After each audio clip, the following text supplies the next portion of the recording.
Muy buenas tardes para todos. La Red de Bibliotecas del Banco de la República les da la bienvenida a nuestro evento Dos Voces Afrocaribeñas de la Literatura Colombiana, un encuentro entre las escritoras Miriam Shamsi y Patricia Powell, y moderado en esta oportunidad por la investigadora Mónica del Valle.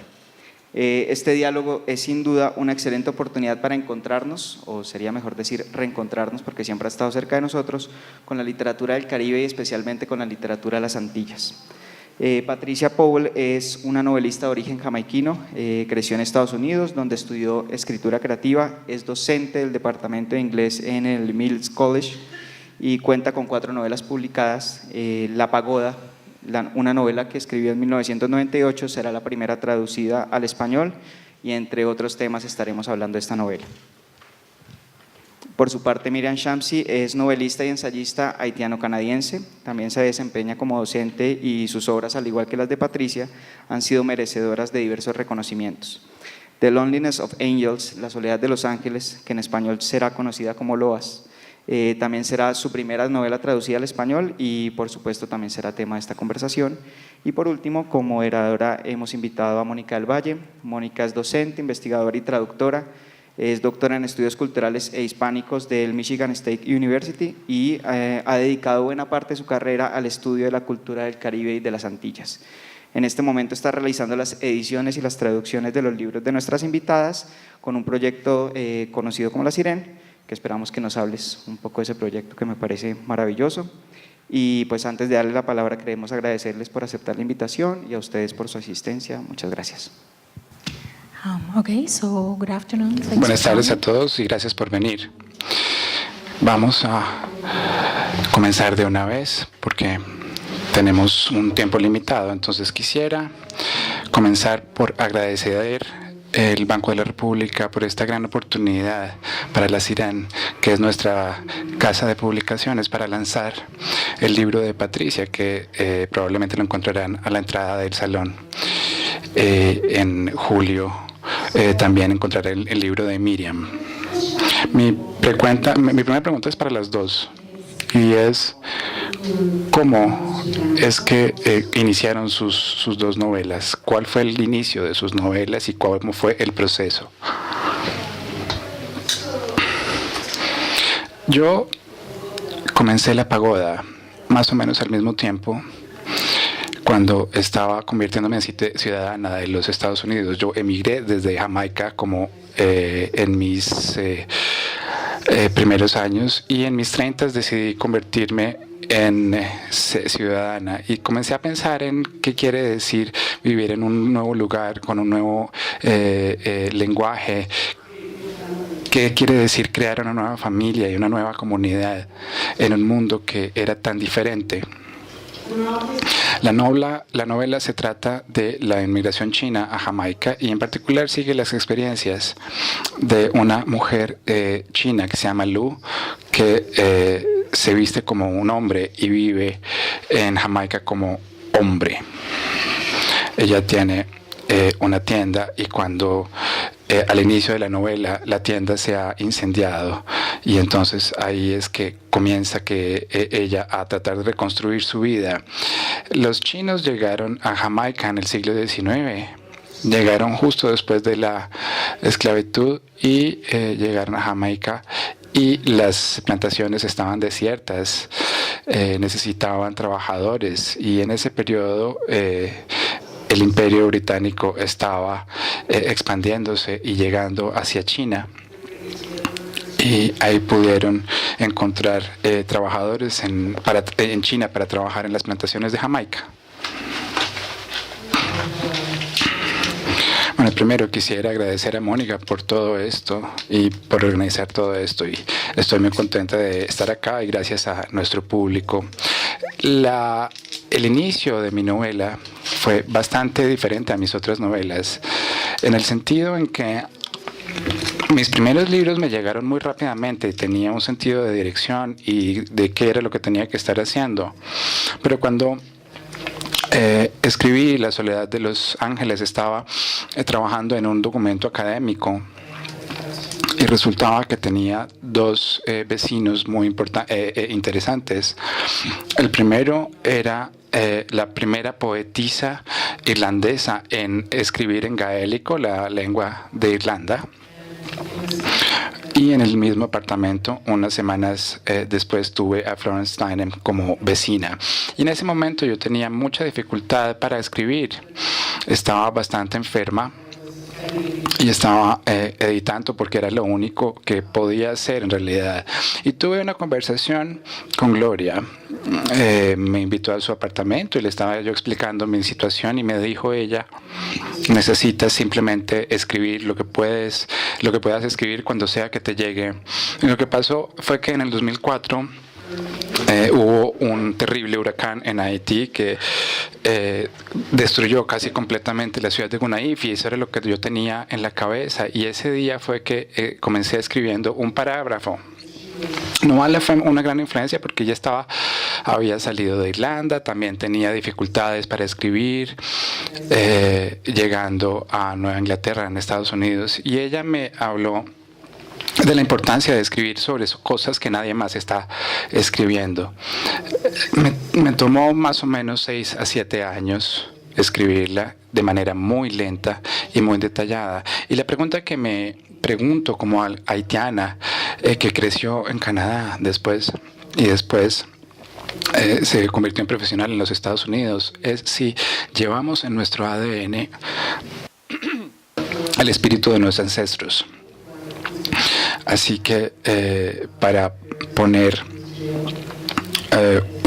estos personajes en las novelas, y estos personajes, por ejemplo, hay uno que es un adicto y no entiende cuál es la misión que tiene. Después tenemos también otro personaje que es una mujer que canaliza toda su energía para convertirse en pianista de concierto, pero también va a tener que volver a Haití cuando la persona que la crió, una tía, ha sido asesinada en el medio de la rebelión entre diferentes grupos que tratan de controlar Haití en el inicio de los 2000.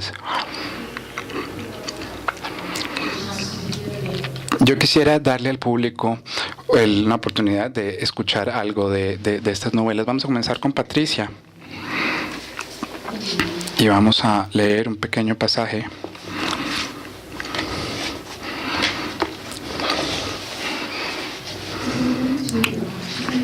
Va a leer un pasaje en el que el personaje principal va a una tienda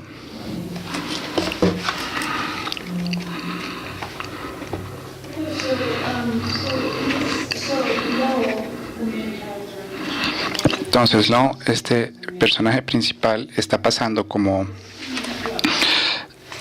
un hombre, pero es necesario recordar que Lo es una mujer y no un hombre. Entonces, la sección que voy a leer pasa algunos meses luego de que la tienda se ha quemado y Lo está completamente devastada por esto. Y esta es la primera vez que ella va a volver al sitio de esa devastación. Así que voy a comenzar. Una noche, cuando no había en vela, sin sueño alguno, su desesperación o aminorar la inquietud que atenazaba a sus miembros sin sueño alguno con que aliviar el torbellino de pensamientos que le asediaban, el miedo, el horror, a punto de desatarse cuando Omar decidiera revelar su plan para quedarse con la tierra.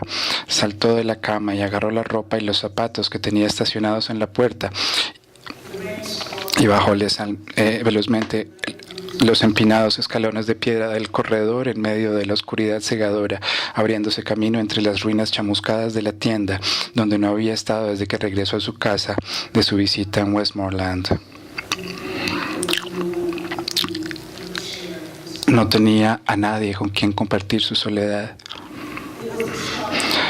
La tienda había pertenecido a su competidor, que era una astuta mujer de negocios, y no confiaba en el crédito. Él nunca había entrado a su tienda, pero había sido en esa pequeña iglesia de piedra llena de personas que Elizabeth, su hija, había sido bautizada con el pastor regando agua sobre su cara y pronunciando algunas palabras sobre su cabeza. Él paró en la entrada de la tienda y en sus ojos llegaron unos rayos desde las lámparas. Era de noche y Cora estaba ahí junto al contador en medio de la oscuridad. Él podía separar los gritos de los insectos desde la madera de las voces y podía reconocer el nacimiento de la risa, y ahora se daba cuenta de que había oído estos mismos chistes antes, con las mismas interjecciones y con los mismos ronquidos. Él sabía exactamente lo que Marshall vería luego de esto, y que Regan no respondería al trabajo sino hasta que hubiera pedido un poco más de ron. Él sabía que la amargura de esa mujer pronto eruptaría. Para ellos nada había pasado. Sus vidas no habían llegado a detenerse con el piso que se podría debajo de ellos. Esa disrupción no los había afectado y no los había dejado con noches terribles. La prueba era esta, y las mentiras y las historias eran las mismas que había habido cada noche durante 30 años. Para él todo se había detenido. Ahora él no tenía nada. Habían quemado todo. Él había quedado sin nada. De repente estaba furibundo. De pronto sintió estos sentimientos y su pecho se quemaba con la fiebre de su odio y se volteó sobre sus pies, excepto que uno de los hombres lo vio porque alguien le tomó el brazo y otros le tomaron del cinturón y le dijeron: ¿es usted, Mr. Lowe? Por Dios, señor Lowe. Él oyó la sorpresa en sus besas, la pausa en su respiración. Tráiganlo, tráiganlo. Eso era Cora. Eso decía Cora con una voz de autoridad. Vengan, vengan, tráiganlo. Cora de nuevo. Lowe, por Dios, hombre. Ese era Jake sin dientes en su boca. Señor Lowe. Lo tomaron y lo jalaron por el pecho. Sus narices se inflaban por el olor de sus brazos y el color de sus camisas. Por Dios, señor Lowe. Sintió sus brazos en su cuello, en sus pechos. Que lo traigan, gritaba de nuevo Cora con una voz fuerte. Traigan a ese hombre. Oyó el choquido de los vasos en el contador y cómo se servían el líquido en los vasos y olían el ron. Que vengan, que vengan. Cora de nuevo. Debieron levantarlo de sus pies. Estaba suspendido, ya no había suelo y estaba frente a frente en la esquina del cuarto con los escaparates polvorientos. Estaba ensordecido por los rugidos y la cara de Cora en el contador, y ella sonreía y vio los ojos detrás de los vasos y veía que su peluca con un poco de harina estaba chueca sobre su cabeza, y luego vio el brillo de sus dientes en las lámparas y olió el sudor de los hombres que habían quemado su tienda. Todo olía. Olía a pescado y a carne y a arenque. Tome ahora. Esta era Cora de nuevo, con una boca horrenda llena de dientes. La tienda estaba llena de hombres y vasos de ron. Hombres que habían quemado su tienda. Y llegó una mujer a la casa para dejar unos pesos. Un domingo por la tarde había hombres con buenas intenciones, había hombres que lo amaban. Todos cayeron a sus pies. Lowe se acercó el vaso a sus labios y se le iluminaron los ojos, y Cora explotó en una risa estridente que le decía: toma, toma, hombre. Y limpió otros 2 vasos, y entonces siguió sirviendo para ella y para otros. Y Lowe les dijo en una voz rota por la confusión, en una voz llena de amor, porque de pronto no habían sido ellos, de pronto ellos no fueron los que quemaron la tienda. Tomen, tomen, gracias. Y vio este mar de caras y las bocas abiertas, y estaba ensordecido por el rugido de los hombres que habían quemado su tienda, y no había suelo otra vez, solamente había tambores de aceite abandonados y paredes pintadas y objetos de arte olvidados y algunas cartas viejas y sábanas que amarillecían en el polvo.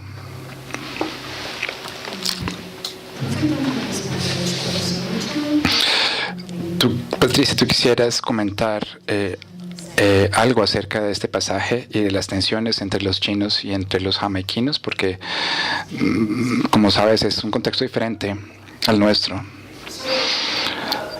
Sí, cuando los chinos vinieron, las plantaciones habían quedado desiertas y las personas de color querían tener mejores salarios y mejores condiciones. Y entonces los chinos llegaron para disrumpir todo esto.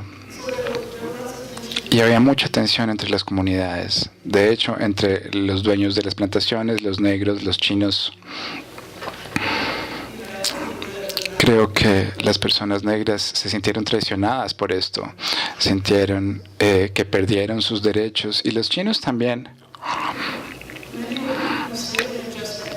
La esclavitud había terminado hacía solo 30 años, así que las condiciones en las que llegaran no eran muy diferentes.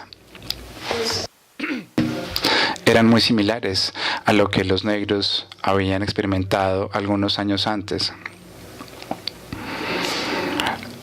Sufrieron robos. Muchos de los barcos nunca llegaron al Caribe, se murieron en los barcos, las condiciones en los barcos eran espantosas, firmaron estos contratos que nunca se cumplieron. Se suponía que tenían que recibir tantos salarios y luego retornar a China, pero llegaron al Caribe y encontraron una situación completamente diferente para ellos. Muchos de ellos se suicidaron mientras estaban en el Caribe, se ahogaron en el mar.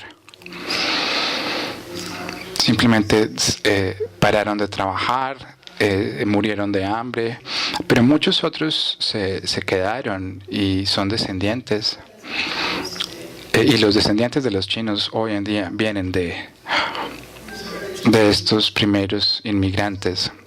Así que yo creo que Lowe está en una posición bastante interesante. Lowe llega, tiene una tienda en medio de una comunidad negra, pero la tienda también es un lugar interesante para que Lowe viva como un hombre. La tienda proporciona un tipo de resguardo, pero detrás de la puerta como que la tienda la protege de un montón de preguntas. Lo único que tiene que hacerlo es servir. Pero una vez que la tienda desaparece, ella se convierte como los demás. No hay tienda, no hay protección, su cuerpo está expuesto. Cuando vuelve al sitio de esa devastación, es la primera vez, creo que la han tocado los otros hombres y la celebran y la quieren, y en ese momento hay una gran confusión. Puede ser algo de terror en su cuerpo, no está segura de quién fue el que quemó la tienda. Hay mucha vulnerabilidad en esta tienda llena de estos hombres. Entonces es una escena muy tensa. Ahora, Miriam, de pronto leamos primero y después hablemos. Esta es Rose. Me gustaría dar un poco de contexto. Mencioné que lo que yo tenía en la cabeza era el huracán que destruyó Gonaïves y causó unos graves daños. Entonces, las personas que no están familiarizadas con Haití, Gonaïves está cerca del centro de Haití, pero también es uno de los principales centros donde ocurrió la revolución y todavía es una de las áreas en donde Haití, si ustedes van a Haití, quieren entender algo más del vudú, es donde pasa la música raizal y la gente se reúne a celebrar este tipo de rituales. El 2004 además es el año en que la comunidad internacional removió a la fuerza Aristide, al presidente Aristide del poder en Haití. Y entonces eso fue un tipo de colapso en la sociedad en términos de soberanía. Y entonces menciona a un personaje que está en la prisión y en la novela lo liberan de la prisión porque había personas que se consideraban rebeldes contra lo que estaba pasando en el gobierno de Haití y que no estaban de acuerdo con remover a Aristide y querían crear algo nuevo, que eran más de acuerdo con la historia revolucionaria. Uno de los primeros actos que hicieron fue abrir todas las cárceles y esta es la manera como este personaje sale a las calles y escoge su destino. Lo difícil de explicar acerca de esta novela, porque tiene tantas capas y tantos personajes, es que lo estructuré utilizando la idea de un laberinto. Para algunos de ustedes, los católicos, estarán familiarizados con el laberinto de la época pagana, pero en famosas iglesias alrededor del mundo siempre hay laberintos. Pero la idea del laberinto es que ya no se puede ir en peregrinación a los sitios como Jerusalén o la Meca, y entonces uno pasa por estos laberintos y lo llevan a uno a un centro, a una rosetón central. Esto lo vi muchas veces en vitrales, en iglesias católicas, y en el centro se recibe una respuesta a la oración y entonces ahí uno sale. Algunos que practican el vudú o el Tao es similar a esta peregrinación para recibir una respuesta. Ahora, la novela está estructurada de la misma manera, rebotando de un personaje a otro y recibiendo respuestas a sus preguntas. Y la pregunta de si llevamos nuestros caminos espirituales en nuestro ADN. Ahora, Catherine, la pianista que vuelve a Haití porque su tía es asesinada, y Rose es alguien que no se da cuenta en realidad, pero en realidad ella está en el camino de tener el don de procesar y ser una curandera. Así que ella es alguien que ve mucho durante el régimen de Duvalier y después escapa hacia Canadá esperando que no tendrá que saber todas las cosas que ya sabe de una manera psíquica, como lo hace en Haití. Y ahora esta corta sección se trata de su tiempo en Haití mientras tiene estas experiencias. Enero del 58, Puerto Príncipe. Magulladoras, hematomas, manchas de polvo oscuro estrujado contra el blanco de su camisa de dormir. No hay manera de esconderse, ya no. La ciudad está en llamas. Rose de pie en medio de las llamas. Bajo el manto de la noche la hallan en la cocina. Entran con su ropa de cama.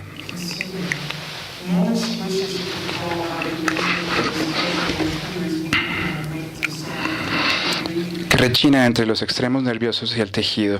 Lo mejor que ella puede hacer es correr al muelle cuando amanece, salir corriendo de la casa, dejando que los guijarros que cubren el antejardín salgan volando en las suelas de sus zapatos, correr por los pavimentos agrietados mientras el calor se eleva desde el asfalto y hace que el mundo oscile y ondule ante sus ojos, correr hasta que no quede terreno firme que la sostenga, solo la gota del mar abajo, oscuro y profundo.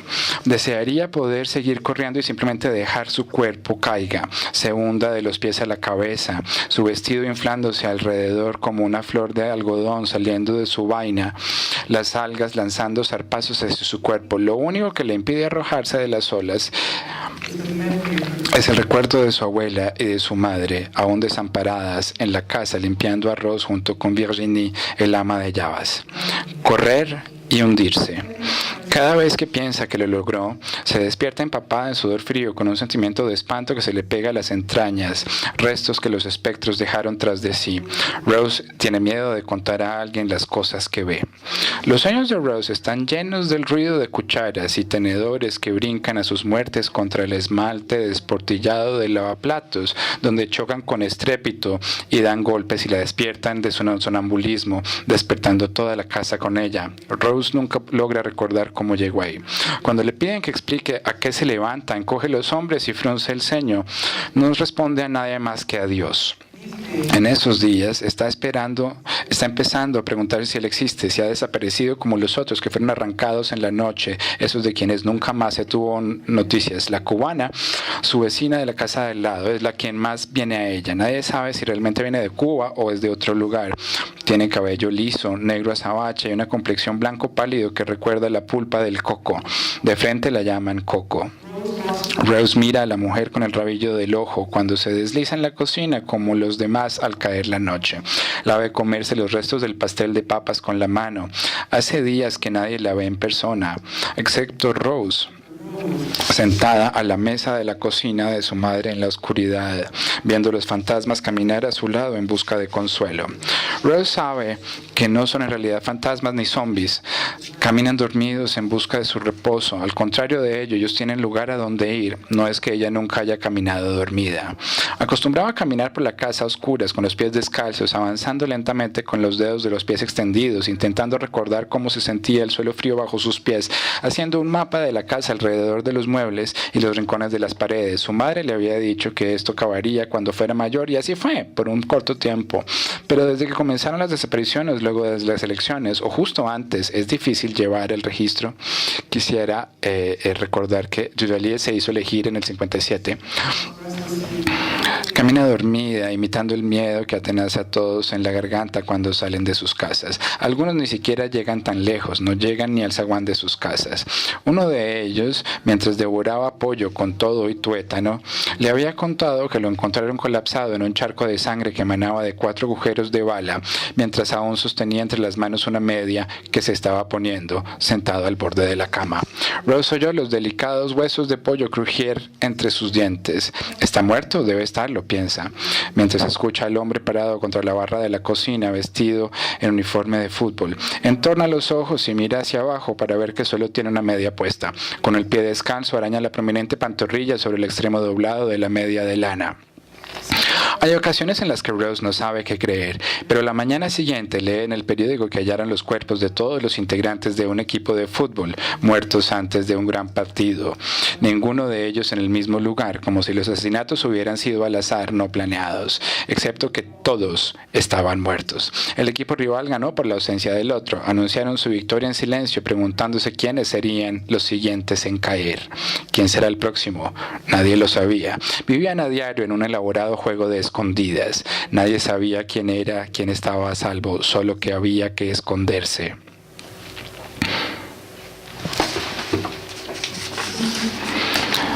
Miriam, he dicho que tu literatura tiene un alto contenido político, pero también mencionas en una...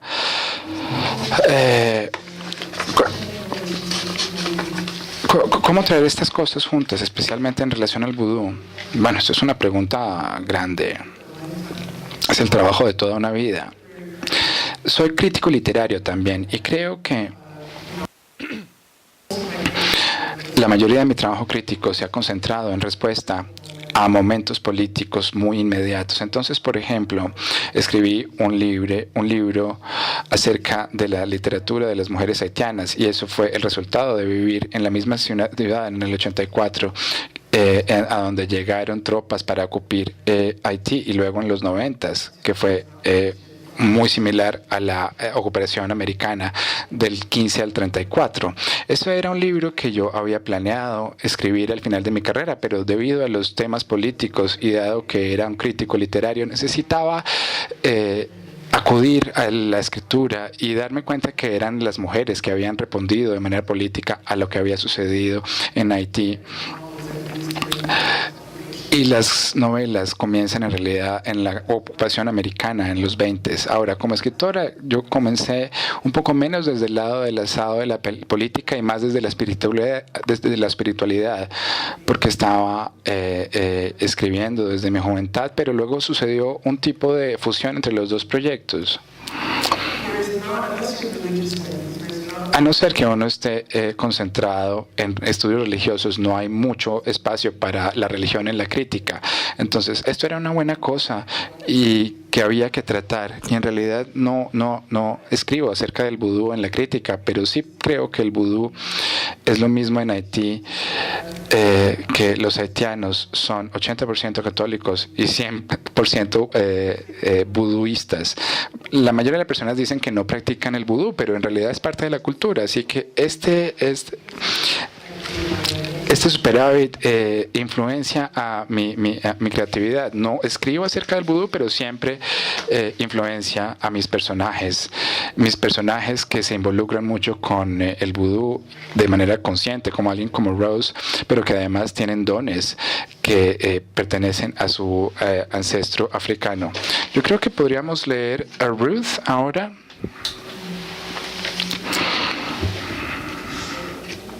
Solamente los primeros párrafos vamos a leer.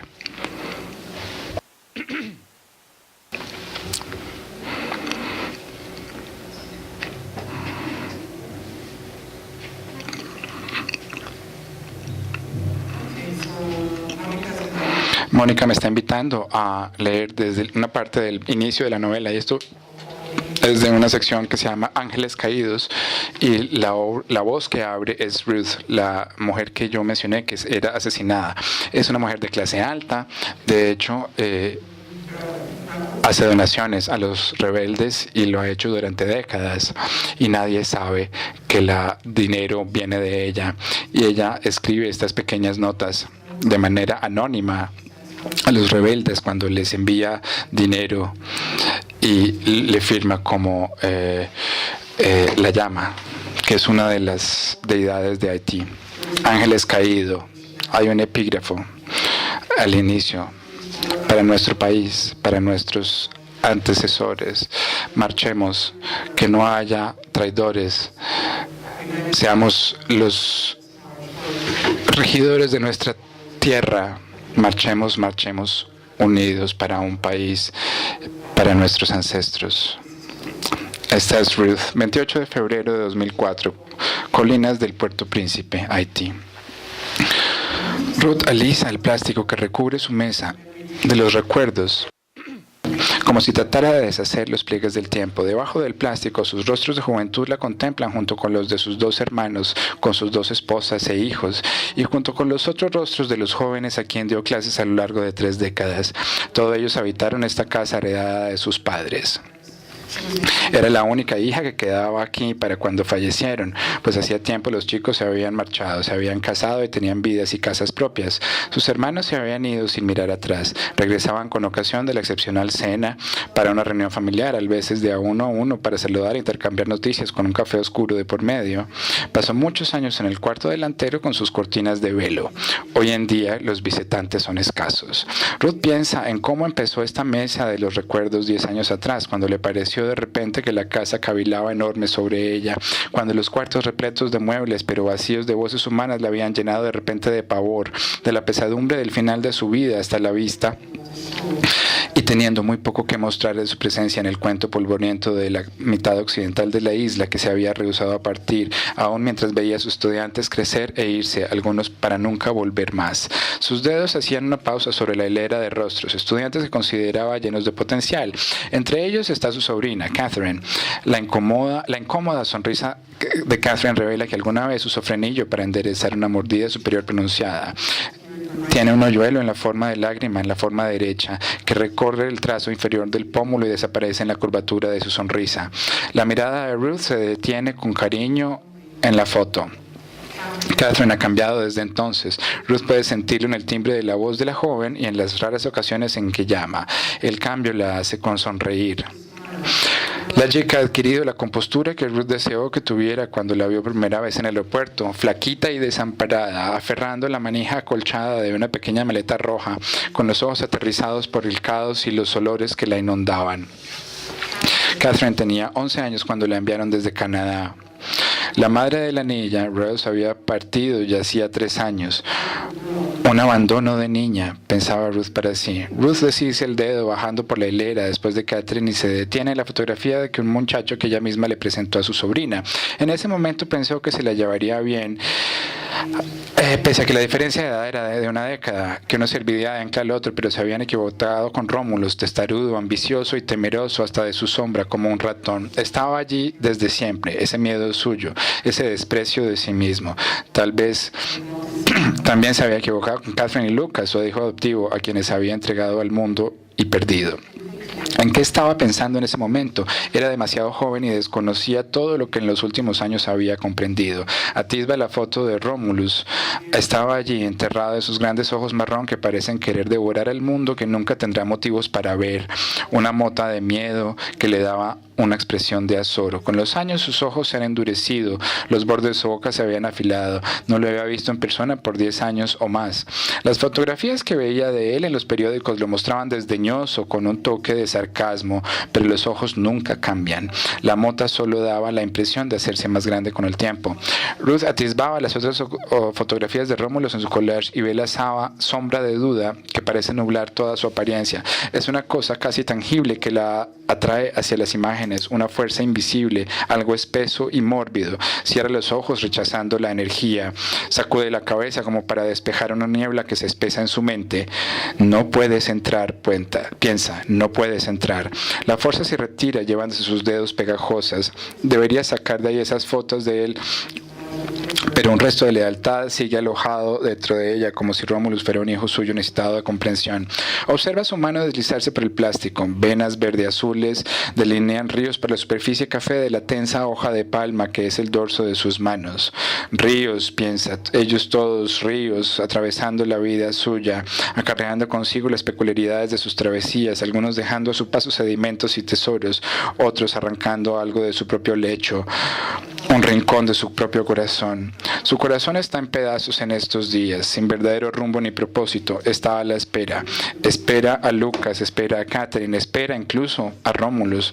Mientras la fotografía de Lucas a los 13, un año antes de que Catherine viniera a vivir con ella. Ya para entonces carismático, sus ojos marrones despiden picardía como los ojos sorprendidos de una lagartija.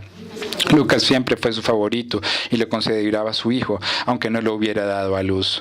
Llegó a ella a los 3 años, por cuenta de su padre, un antiguo interés amoroso, si acaso podía llamarlo así.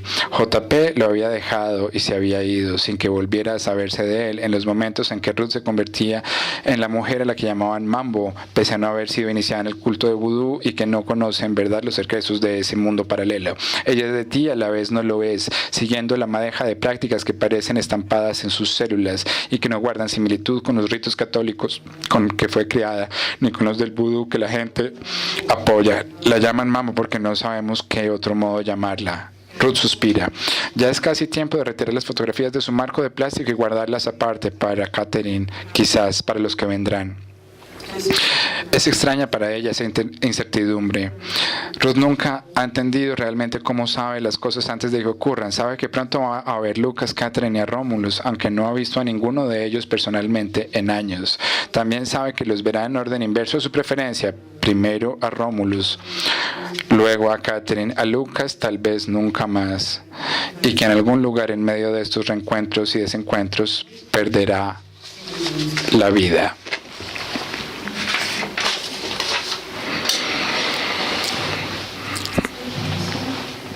Gracias, Patricia. La última pregunta para ti. ¿Cuál fue la lección que aprendiste de este twist de género que utilizaste en la novela? Bueno, en realidad yo no comencé a escribir una novela acerca de transgenerismo. Era una novela ordinaria, normal, acerca de los chinos y de cómo era vivir en el Caribe. Yo había ido al colegio con muchos estudiantes chinos y entonces siempre tenía curiosidad acerca de qué era lo que había traído a los chinos a Jamaica, y ese era el único momento. Ahora, y solamente existen en los libros de historia un par de párrafos acerca de la vida de los chinos. Pero la cosa linda acerca de escribir es que uno siempre, para mí como escritora, yo siempre estoy esperando la sorpresa, la invitación.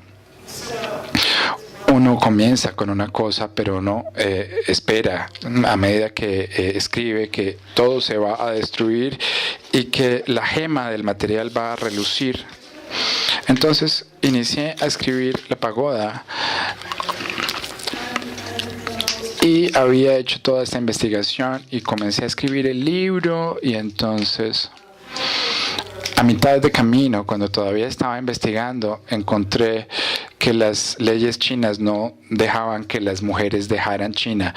Eran los hombres los que podían dejar China y las mujeres podían venir, pero mucho después. Entonces el periodo de tiempo en el que quería trabajar no habría sido históricamente correcto si la hubiera diseñado como una mujer. Así que decidí que iba a travestirse, porque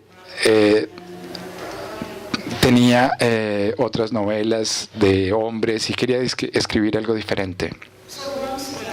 Entonces, una vez que eso sucedió, una vez que descubrí que no podía tener una mujer como personaje y decidí la idea sobre el travestismo, tuve que volver a investigar acerca del travestismo. No sabía nada acerca de esto y fue una experiencia fascinante. Y luego, después de esa investigación, tuve que dejar el trabajo un poco y comenzar a imaginarme a mí misma en su cuerpo.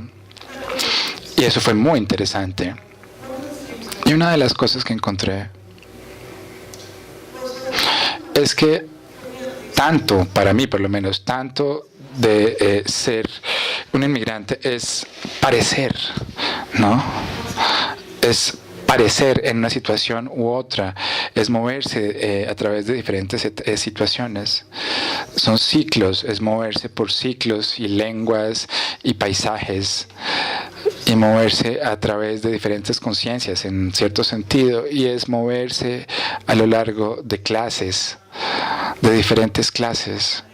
Y pienso en esto y en los disfraces que nos ponemos para movernos a lo largo de la vida. Y en ese momento Lowe estaba utilizando estos disfraces cuando la tienda se quemó y tuvo que reproponerse qué era lo que se iba a poner ahora y cómo iba a ser esta nueva manera de ser en el mundo. Ahora, al final del libro ella está comenzando a luchar con este sentido de sí misma. ¿Qué quiere decir ser yo misma? Vivimos tanto de nuestra vida disfrazados, nuestra raza, nuestra clase, el lugar donde trabajamos, el lugar donde vivimos, lo que ganamos, todas estas cosas son cosas que nos forman y son las máscaras que utilizamos. ¿Y cuál es la verdadera autenticidad? Yo creo que Lowe estaba tratando de encontrar eso, y todavía yo estaba tratando de encontrar eso, y en realidad no lo sé aún. Y yo también había usado máscaras en mi vida, y la novela se trataba de esta manera de pensar: ¿qué quiere decir utilizar esta máscara? ¿Y qué quiere decir tratar de encontrar esta otra manera de existir en el mundo de manera más auténtica? Eso fue una sorpresa.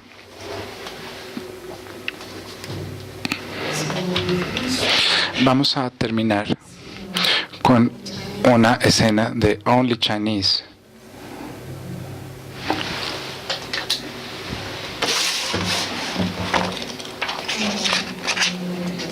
Y después vamos a tener preguntas de todos ustedes. En esta escena, todos los domingos, los hombres chinos se juntaban en la casa de Kai Wen, otro hombre chino. Esos son personajes reales. Y él ha estado en el país durante un cierto tiempo y crea esta comunidad, y las personas vienen y hablan y charlan y comparten historias.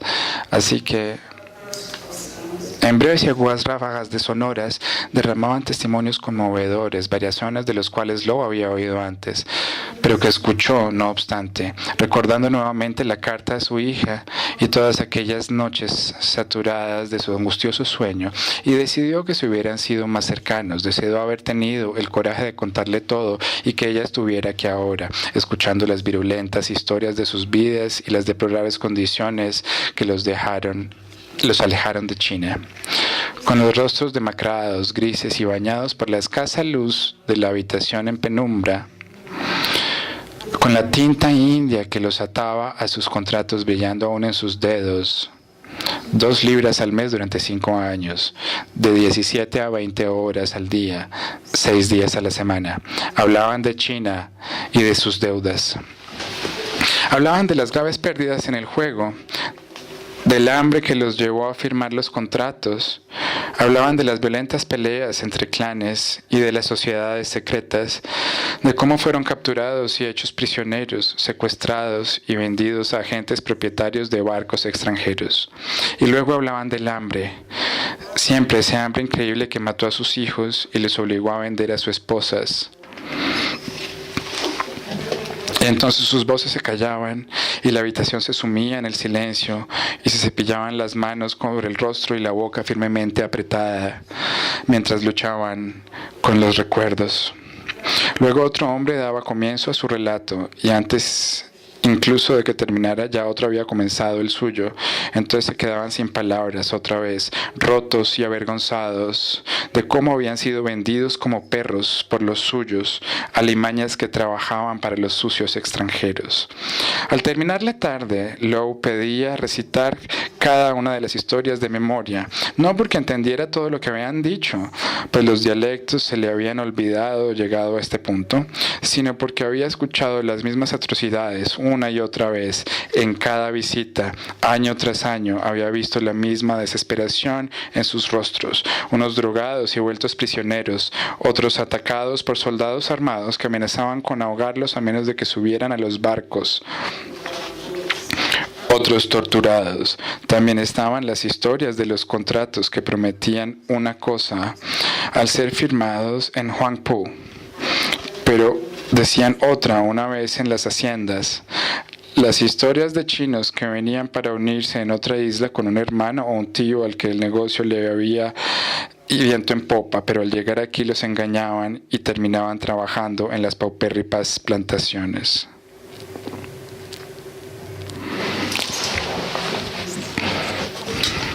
Bueno, le voy a entregar el micrófono a Sergio. Por favor, les recordamos que para las preguntas las hacemos con el micrófono y si desean en español.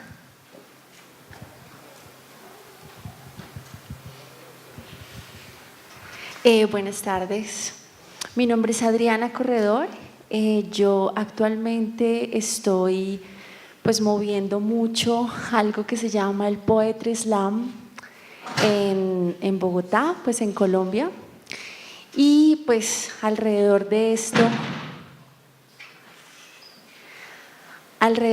esto trabajo el tema de las escrituras creativas, laboratorios de escrituras creativas, y siempre he creído que la literatura está llena de mucha sensibilidad y todo esto más que de técnicas.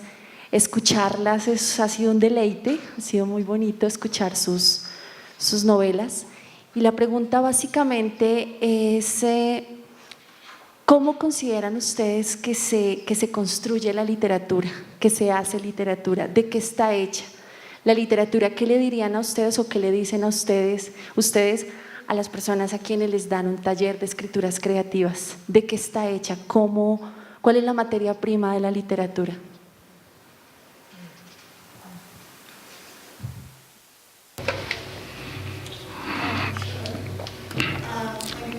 Gracias por tu pregunta, gracias por estar acá. Yo diría que la literatura es una conversación. Es una manera de contar historias. Es es una manera de compartir las cosas que nos causan curiosidad, las cosas que no se discuten seguido. Se trata de, algunas veces incluso, contar historias que otros no pueden contar. Es una manera de crear comunidad, es una manera de crear conciencia, es una manera de cambiar vidas, es una manera de abrir nuevas posibilidades. Así que la literatura es transformativa, es transformadora, puede hacer tantas cosas. Yo siempre pregunto a mis estudiantes qué es lo que quieren decir. ¿Cuáles son todas las cosas que están escondidas pero que quisieran iluminar? ¿Qué es lo que los conmueve? Y yo creo que la literatura es esta conversación permanente entre todos nosotros. Gracias por esa pregunta. Yo estoy de acuerdo con esto. Lo que también oí en tu pregunta es que la idea de que cuando hacemos talleres de escritura creativa, dependen de dónde estás, en qué país. En algunos sitios simplemente piensan que hay una varita mágica para hacer gran literatura o gran poesía. Y de ciertas maneras sí hay esa magia. Dependiendo del país, sí hay esa estética que se enseña en estos talleres. Yo diría que hay una conversación permanente en el tema de tradiciones y de la negociación de estas tradiciones cuando las personas vienen a estos talleres. Pero también puede ser algunas de estas herramientas pueden cortar, cercenar la creatividad de un artista. Siempre está esta dicotomía entre herramientas y estética, ¿no? A veces trato de pensar qué es lo que una novela puede llegar a ser, qué es lo que puede decirse de una manera nueva, especialmente en temas que no se han tratado. O cuando estoy escribiendo acerca de Haití, temas que las personas que no son de Haití o incluso los haitianos tienen miedo, por ejemplo, el tema del vudú. ¿Cómo encontrar la manera de incluir eso en la literatura y darle un valor? Ahora, lo que quiero decir es que uno puede enseñar a las personas cómo escribir, pero no puede enseñar cómo amar.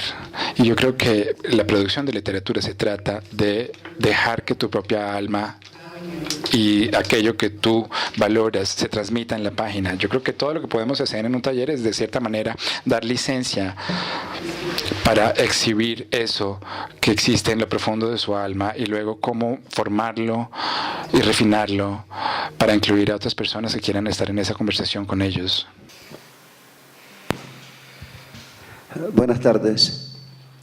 José María, estoy contento por este encuentro de conocer un poco a Patricia Powell y a Miriam Chancy, la profesora Mónica, pues ya nos conocemos hace mucho rato, y Betty que me invitó.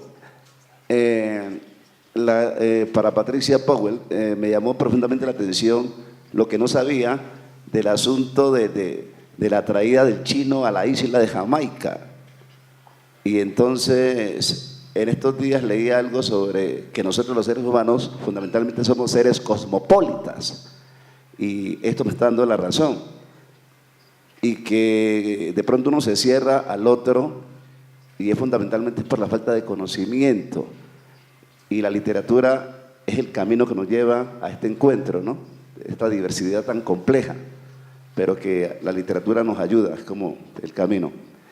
Y la pregunta fundamental para Patricia, pues yo me encanta la música, soy músico salsero, pero yo nunca he escuchado pues a un chino jamaiquino cantando el reggae. O sea, no sé si exista, pues ayúdenme con eso. Y acá, para Miriam Chancy, nosotros acá en estos días estuvimos celebrando el mes de la afrocolombianidad, ¿sí? La abolición de la esclavitud acá en Colombia, 21 de mayo de 1850. Y acá estamos realizando una serie de redes, etcétera. Y en los tiempos de Simón Bolívar, en un momento histórico, Simón Bolívar toca la puerta en ese entonces el presidente general Henry Petion, y el general Henry Petion le brinda ayuda financiera, armas, y le da gente a Simón Bolívar con el ánimo de que una vez lograda la libertad, aboliera la esclavitud. Pero históricamente Simón Bolívar no pudo con eso, le falló. Y nosotros acá, pues, en los conversatorios literarios del tema afro, siempre nos preguntamos qué es lo que Haití está pagando, o sea, qué es lo que le están cobrando siempre a Haití, o sea, qué es lo que pasa con Haití, y qué sigue pasando con Haití. Eso es la pregunta, gracias. Para el primero Powell y luego.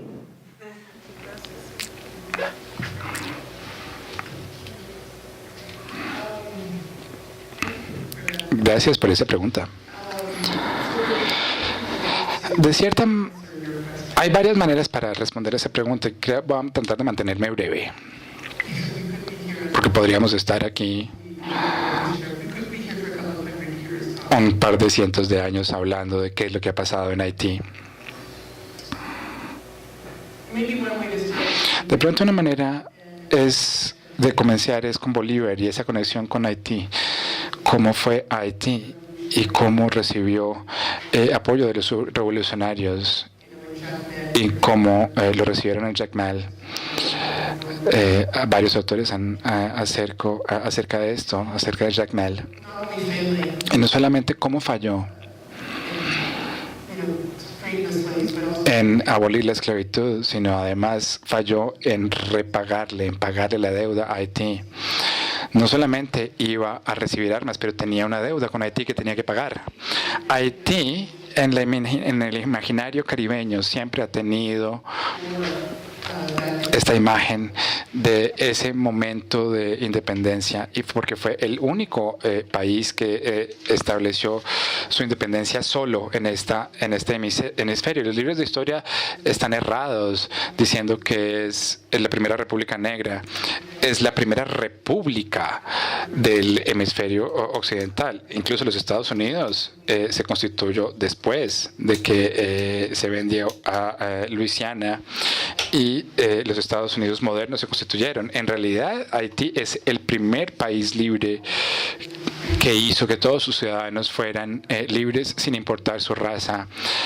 En la Constitución de 1805, y todavía tenemos eso, dice que cada uno es un ciudadano negro. La negritud en Haití se valora como un modelo cultural, pero también como una manera de ser que incluye las prácticas espirituales, que incluye la lengua creol, que incluye todas estas cosas. Y si usted va a Haití hoy en día, a pesar del hecho de que los haitianos no se han recuperado del terremoto del 2010, todavía son un pueblo muy orgulloso. Entonces, ¿quién le debe a quién? La deuda es de quién para quién, porque Haití en ese momento solo tiene su derecho de comercio por el gobierno francés, y según lo que sé es el único país en el mundo moderno que tiene que pagarle una deuda a la parte que perdió solamente por tener su soberanía. La cantidad que se le paga a los franceses es más o menos de 22 billones de dólares. Y esa es la razón por la que en 2004 Aristide fue derrocado en Haití por los franceses, por los canadienses y los americanos, porque de hecho él se había preparado un caso para la Corte Internacional para pedirle a Francia que devolviera en los dineros de hoy esa compensación que se pagó en el siglo XIX por el presidente Boilly. Entonces los franceses tienen una deuda. Podemos además decir que llenaron ese deseo francés de igualdad y de fraternidad, porque establecieron una república en donde todos podían ser libres. Por eso es que hubo defectores en el ejército francés, por eso algunos que participaron en la revolución desertaron. Todo fue universal en ese sentido. La mayoría de los historiadores y científicos políticos que estudian Haití dirían que existe una gran deuda a Haití, Y también por esto es que Haití se ha empobrecido tanto y se ha mantenido tan empobrecida hasta hoy. Y seguiremos siendo empobrecidos porque necesitamos recuperar eso que pagamos para demostrar que un país de negros podía liberarse a sí mismo y para inspirar a otros a entender que como una caldera de humanidad.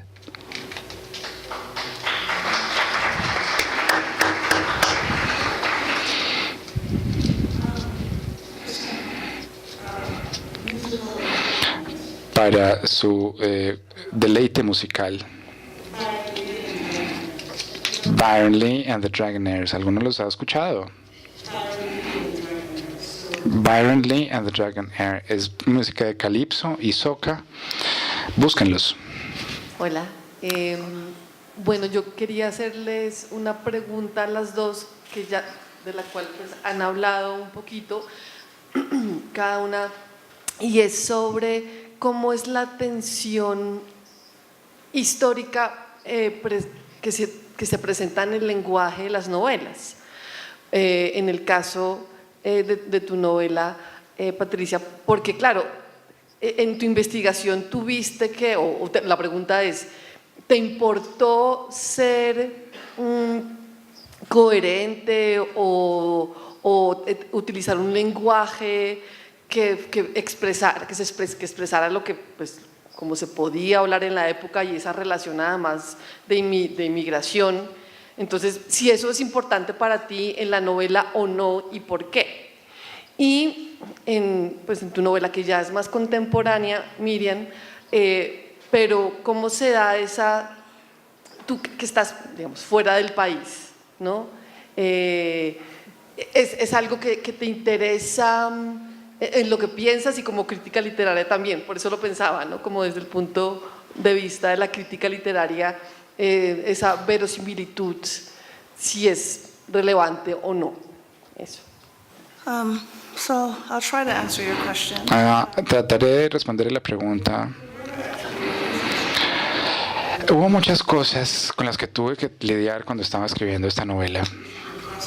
El tema del travestismo, por ejemplo, o el tema de parecer, de disfrazarse de hombre, que nunca había visto yo en esta vida.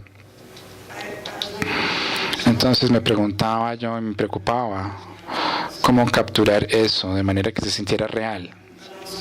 Y también para el lector, para que el lector sintiera este tipo de incertidumbre a medida que consume la obra. Este es el protagonista, pero es una mujer, pero de todas maneras se le ha referido como hombre. Entonces estaba lidiando con estas cosas, dos cosas. Escribir eso de una manera que apareciera como correcta, pero también dejar que el lector sintiera el desconfort de eso. También me preocupaba escribir historia. Estoy muy consciente del hecho de que los críticos van a buscar cada fecha con la que cometí un error. Entonces siempre estaba este tema cuando uno escribe una novela histórica. Entonces en algún punto dije, nunca lo voy a tener todo completamente correcto, y eso me ayudó a moverme hacia adelante. Pero quería lograrlo tan verosímil como fuera posible. También quería dejar todo de un lado e imaginarme a mí misma adentro de su cuerpo, habitarla. Y luego también hay otras cosas que yo quería tener correctas, como por ejemplo, cómo capturar el momento histórico, el siglo XIX, esta comunidad rural, estas tensiones. Y simplemente utilice las tensiones alrededor mío, porque nosotros siempre estamos luchando como humanos. Por ejemplo, tenemos paz durante 2 minutos y otra vez guerra. Entonces siempre fue un tema de encontrar en mi vida, en mis experiencias, momentos que podía echar mano, e incluso la idea de este parecer, de disfrazarse en mi vida como inmigrante. Hay tantas veces que yo parezco otra cosa, me incluyo ahí, yo misma pretendo ser una persona que no soy. Entonces estaba pensando en esto en relación al personaje, y también estaba pensando mis lectores chinos, y me preguntaba, ¿esto es un libro que les caería bien, que se sentiría bien? Ellos con el libro, aquí estoy, negra, jamaiquina, escribiendo acerca de una experiencia que no es mía, pero trato de recrear esto. Eso me preocupaba bastante y todavía me preocupa. Pero aquí está. Ahora, una de las cosas que hice fue que leí muchas novelas chinas y traté de ser tan humilde y tan cuidadosa en la investigación como pude. Y también hice que algunas personas chinas la leyeran y me dieran algo de retroalimentación. Y eso fue importante. Hacer eso fue importante.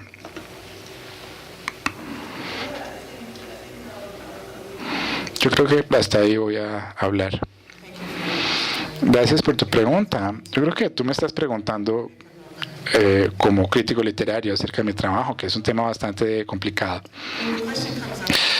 La pregunta me la hacen muy seguido, ¿no? La próxima semana me pidieron que hiciera una conferencia acerca de esto en Francia, de escribir en un lenguaje que no es nacional, ¿no? Me parece una cosa curiosa que me pidieran, ¿no? Ya que estoy escribiendo en inglés, no en francés o en creol. Entonces, en realidad, sí es literatura, cómo incluirme en la literatura haitiana. Y decidí que, bueno, francés es mi primer idioma, creol es un idioma que demono, pero no soy fluida y no me gusta escribir en creol. Así que escribo en inglés porque mi educación como crítico, de hecho, en Canadá y después en los Estados Unidos, y tengo más herramientas a mi disposición para volver a esa primera pregunta, para crear este tipo de literatura que quiero crear, pero que también quiero diseminar para tantas personas como sea posible. La realidad es que entre más personas, hay muchas más personas que leen en inglés que las personas que leen en francés o en creol, y el creol de Haití únicamente existe en Haití y en Santa Lucía, entonces no se podría leer en ninguna otra parte. Entonces, y la mayoría de personas creol son analfabetas, entonces no podrían leerlas. Ahora, la pregunta de escribir en inglés es: ¿qué quiere decir vivir fuera de Haití y estar escribiendo? Estábamos teniendo una discusión al almuerzo con algunos académicos y personas del mundo del arte. Decían cómo ellos pueden devolver más a Haití, y mis experiencias fueran al revés. Y esto es una cosa que me han dicho muchas veces las personas que se han quedado en Haití, y es que si yo me hubiera quedado en Haití no habría podido hacer el trabajo que he hecho fuera de Haití. Y dado que trato con ciertos temas acerca de la sexualidad, del género, violencia de género, el régimen de Duvalier, que todavía tiene una enorme sombra hasta hoy en día, Aristide, que es un punto de conflicto en términos de las dos veces que fue presidente, y qué quiere decir estar fuera de Haití. Me han dicho que mi vida sería insufrible adentro de Haití, sería imposible vivir allí y sería imposible tener alguna red, y estoy seguro que mi trabajo no podría ser publicado. Entonces, en ese sentido, creo que es muy importante también como crítico y como mujer, para mí es importante estar fuera. Como crítico literario, creo que la única cosa que puedo decir es que el libro que escribí acerca de la literatura de las mujeres de Haití termina con dos mujeres, ¿no? En el 94, dos mujeres escribieron en inglés, Christine Derisky, que es una periodista, y escribió una novela, y otra novela y estas dos novelas aparecieron al tiempo, y ese fue el último capítulo de mi libro. Entonces mi posición en ese momento es que esto también es literatura haitiana. También hay otra escritora cuyo nombre no he podido encontrar, que no he podido encontrarlo en España. Era un médico, ella era médico, y el nombre ha desaparecido porque las personas pensaban que un libro en español, que un libro escrito en español por una mujer haitiana no sería legítimo. Espero encontrar este libro e incluirlo en el corpus del estudio. Al final no importa tanto en dónde estamos, lo que importa es que estemos haciendo el trabajo de contar las historias que de pronto algunos otros no pueden contar, y yo creo que eso es cierto para todas las sociedades, pero especialmente ahora que estamos en Colombia, países que tienen una historia difícil. No todo el mundo ha tenido el espacio, y es casi que un lujo ser escritor, especialmente novelista. Yo creo que ese trabajo también es un trabajo político, para volver a su pregunta. Gracias. Mi nombre es Manuel Rodríguez, y un poco lo que les pediría, después de agradecerles su charla, su presentación, les pediría para nosotros un poco que nos contaran una situación que inmediatamente me salta a la vista, que es también el discurso de Frantz Fanon. Y desde ahí quisiera que compartieran con nosotros cómo es posible desarrollar y crear esta literatura que hacen ustedes desde el alma de los condenados de la tierra, pero desde el centro de la colonialidad. Y en ese sentido, aparte de todo lo demás de la historia, la investigación que veo yo que hay detrás del trabajo, está un drama allí que yo quisiera que compartieran un poco con nosotros, si es posible. Gracias. Well, Es una pregunta bastante amplia. Haití, Fanon. Enseño a Fanon bastante, y en una novela previa hay referencias a sus Condenados de la Tierra. Y acerca de su pregunta, estaba pensando en José Martí y cuando pasó tiempo en los Estados Unidos, y creo que su pregunta pertenece un poquito a eso. Y si uno se acuerda que Fanon desarrolló su pensamiento principalmente fuera de su isla, yendo a Algeria, sirviendo como un doctor francés, y luego darse cuenta, mientras que trataba a los argelinos, el trauma de la colonización y el trauma que le había causado, y luego poder excavar esto en su propia historia personal. Y estos documentos que son filosofías acerca de cómo decolonizarnos nosotros mismos de este tipo de cosas. Entonces, de cierta manera, él nos da un mapa para salir de ahí, y también para ocupar el espacio psíquico de Haití, que tiene, por su historia y por su drama, ¿no?, que está en esas páginas. Entonces, para mí es una negociación, y no es una negociación fácil, visto que además uno tiene un sitio privilegiado desde el que su país, su gente no pueden ocupar. Entonces, le ayuda a uno a hacer ese trabajo y ver más allá de esas cosas que pasan en el país, pero también de cierta manera puede ser disruptor el fervor revolucionario para continuar la decolonización. Yo creo que hay que tener cuidado con eso. No estoy seguro acerca de cómo responder a la última parte de su pregunta acerca del drama, pero creo que voy a decir esto. Volviendo a la pregunta de Mónica acerca de cómo incorporar la espiritualidad en el trabajo, yo siempre pienso que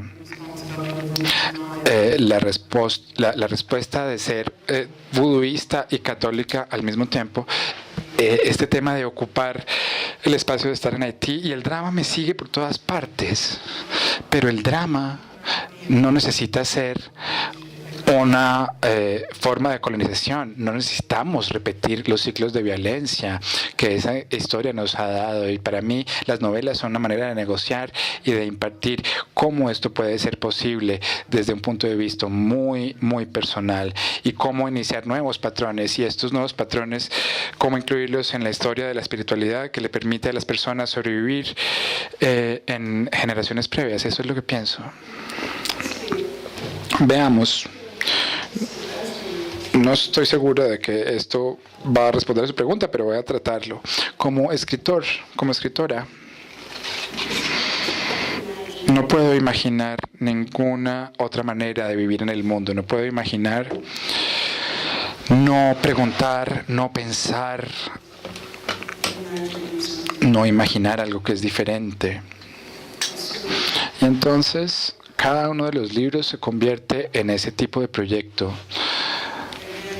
De nuevo, se trata de imaginar un mundo diferente y así tratar de entender el que habitamos y tratar de hacerlo un poco más fácil para todos, para mí incluida y para el lector también. Y de pronto también ofrecer algo de una mirada hacia adentro y por qué nos comportamos de esta manera y por qué nos lastimamos los unos a los otros de la manera como lo hacemos. Es una pregunta constante de tratar de encontrar sentido en estas cosas que parecen sin sentido.